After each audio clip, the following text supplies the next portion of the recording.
তামিম ইকবালের জন্য প্রার্থনারত এখন পুরো দেশ, চিন্তিত সকলেই। সোমবার দেশসেরা এই ওপেনারের ম্যাসিভ হার্ট অ্যাটাকের খবর স্বাভাবিকভাবেই চিন্তায় ফেলে দিয়েছে অন্তর্বর্তীকালীন সরকারের প্রধান উপদেষ্টা অধ্যাপক ডক্টর মোহাম্মদ ইউনূসকেও। সর্বাক্ষণিকভাবে প্রধান উপদেষ্টার তরফ থেকেও তামিমের চিকিৎসার খোঁজখবর রাখা হচ্ছে। বিসিবির প্রধান নির্বাহী নিজামুদ্দিন চৌধুরী সুজনের সাথে নিয়মিত যোগাযোগ রাখছেন ডক্টর ইউনূসের উপ প্রেস সচিব, এমনটাই জানানো হয়েছে।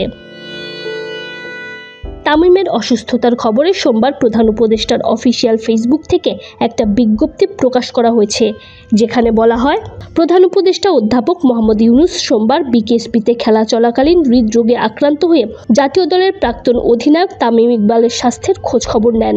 প্রধান উপদেষ্টার পক্ষে উপপ্রেস সচিব আবুল কালাম আজাদ মজুমদার বাংলাদেশ ক্রিকেট বোর্ডের প্রধান নির্বাহী কর্মকর্তা নিজামুদ্দিন চৌধুরীর সাথে কথা বলেন।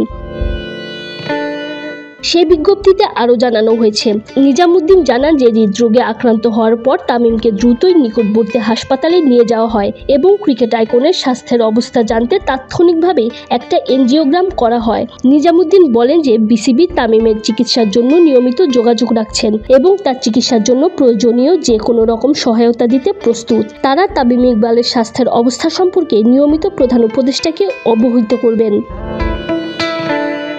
উল্লেখ্য, ম্যাসিভ হার্ট অ্যাটাকের পর হাসপাতালে ভর্তি তামিম ইকবালের এনজিওগ্রাম ইতোমধ্যেই সম্পন্ন হয়েছে।